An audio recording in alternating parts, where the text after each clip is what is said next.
ప్రభునందు ప్రేమైనటువంటి వారులారా, మన ప్రభువును రక్షకునేటువంటి యేసుక్రీస్తు వారి యొక్క శుభనామంలో మీ అందరికీ నా హృదయపూర్వకమైన శుభములు వందనములు తెలియజేస్తున్నాను. ఉదయకాల సమయంలో దేవుని వాక్యాన్ని ధ్యానం చేసుకుందాము.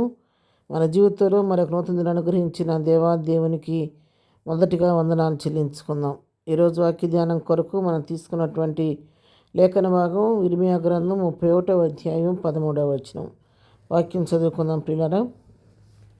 వారి దుఃఖమునకు ప్రతిగా సంతోషమిచ్చి వారిని ఆదరించెదను. విచారం కొట్టివేసి నేను వారికి ఆనందము కలుగజేతును గనుక కన్యకలను యవనులను వృద్ధులను కూడి నాట్యమందు సంతోషించెదరు.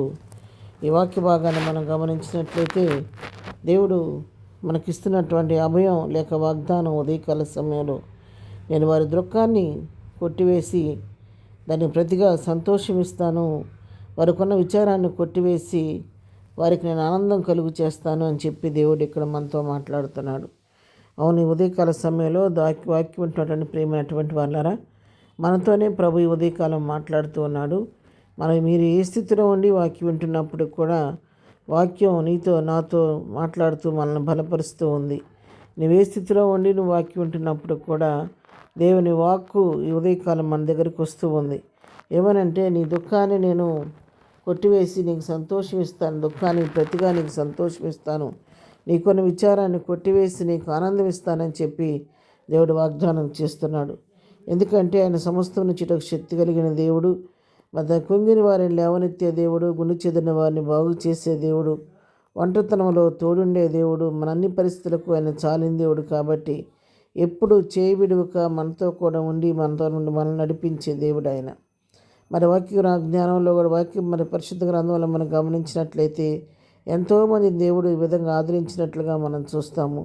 హన్నా దుఃఖాక్రాంతురాలయ్యి బిడ్డలేని పరిస్థితుల్లో శిలోహ మందిరంలో తన హృదయాన్ని కుమ్మరించుకుంటూ పెదవులతో మాత్రం ప్రార్థిస్తున్న సమయంలో యాజకుడు అటువంటి ఏలియాను ప్రార్థన చేసుకున్నాడు. కానీ హన్నా యొక్క హృదయాన్ని చూచిన దేవుడు, కన్నీటిని చూచిన దేవుడు హన్నాను ప్రార్థన ఆలకించి ఆమెకి గర్భఫలం ఇచ్చి సమూయేలు అనే ఒక మంచి ప్రవక్త ఆమె గర్భాన్ని ఉద్భవించడానికి దేవుడు సహాయం చేసి ఆమెకున్న విచారాన్ని కొట్టివేసి ఆ దుఃఖాన్ని తీసివేసి తన నోటిని నవ్వు కలుగు చేసినట్టుగా మనం చూస్తూ ఉన్నాం. ఆ రీతిగానే తన యుద్ధకు వచ్చి వారిని ఎంత మాత్రం కూడా ఆయన త్రోసివేసే దేవుడు కాదు. సమరయ స్త్రీ తన యొక్క పాప జీవితంలో కొట్టబడుతూ మనుషులకు ఎదుటపడలేక సమాజంలో తలెత్తుకొని తిరగలేక ఎంతో రహస్య జీవితం జీవిస్తూ ఉంది. అందరూ ఎవరూ లేని సమయంలో, ఎవరో రాని సమయంలో, 12 గంటల సమయంలో మరి ఆ సుఖారానుభావికి నీళ్లు చేదుకోవడానికి వచ్చింది. కానీ లోకమంతా ఆమెను వ్యతిరేకించారు, ఆమెను అపార్థం చేసుకున్నారు, మరి హీనంగా చూశారు. కానీ ప్రభువు మాత్రం ఆమెను వెతుక్కుంటూ అక్కడికి వెళ్ళి ఆమెను పలకరించి ఆమెతో కొంతసేపు సంభాషణ చేసి ఆమెతో ముచ్చటించి మాట్లాడి ఆమెకు తను పరిచయం చేసుకొని మెస్సియాగా తను పరిచయం చేసుకొని మరి తనకి నేను జీవజలములు ఇస్తానమ్మా అని మాట ఇచ్చి ఆ విధంగా ఆ యొక్క సమరయ స్త్రీ బ్రతుకుని మరి మార్చిన దేవుడు ఆమె నోటితోనే ఆమె యొక్క పరిస్థితిని ఒప్పించి చివరికి ఆమెకు నిత్య జీవాన్ని ఇచ్చి జీవజల ఓటును ఆమెకు చూపించి ఆమె బ్రతుకుని మార్చిన దేవుడు. సమాజ విలువ లేకుండా మరి త్రోసివేయబడిన పరిస్థితుల్లో ఎంతో మరి అవమానకరమైన పరిస్థితులు జీవిస్తున్నటువంటి ఆమె బ్రతుకు ప్రభువుని దర్శించినందువలన ఆమె తిరిగి తన యొక్క పాప కుండను అక్కడ విడిచిపెట్టి పారిపోయి అదే గ్రామంలోకి వెళ్ళి తన గ్రామంలో వాళ్ళందరికీ ప్రభుని గురించిన సువార్త ప్రకటించి అనేకుల్ని ప్రభు వైపు తిప్పడానికి కారకురాలైంది. అవును, ప్రభు ఒక వ్యక్తిని దర్శిస్తే ఆ పరిస్థితులు వేరుగా ఉంటాయి. ఆయన ఎవరిని కూడా తొందరకి వచ్చి త్రోసివేసే దేవుడు కాదు.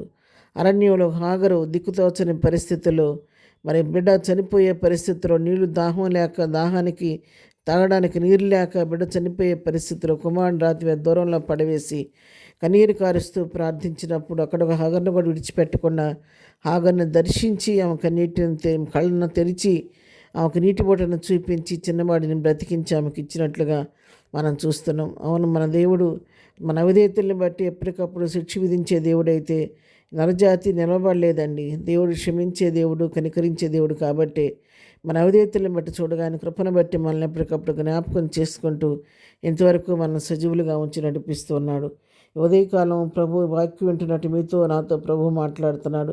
మీరు ఏ స్థితిలో ఉండి నీ వాక్యం వింటున్నారో నాకు తెలియదు, కానీ హృదయాన్ని పరీక్షించే దేవుడి మీతో ఉదయకాలం మీతో మాట్లాడుతున్నాడు.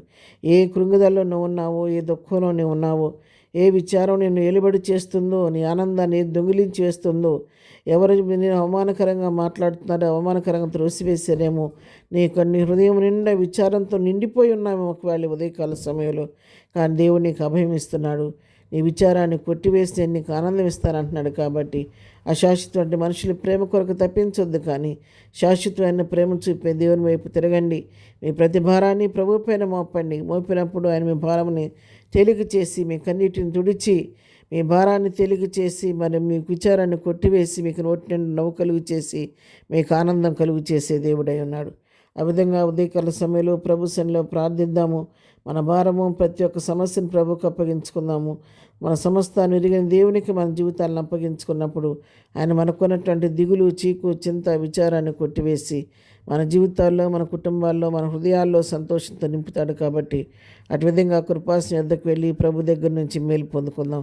అటు కృపా ధన్యత ప్రభు మనకందరికీ దయచేయను గాక. ఆమెన్.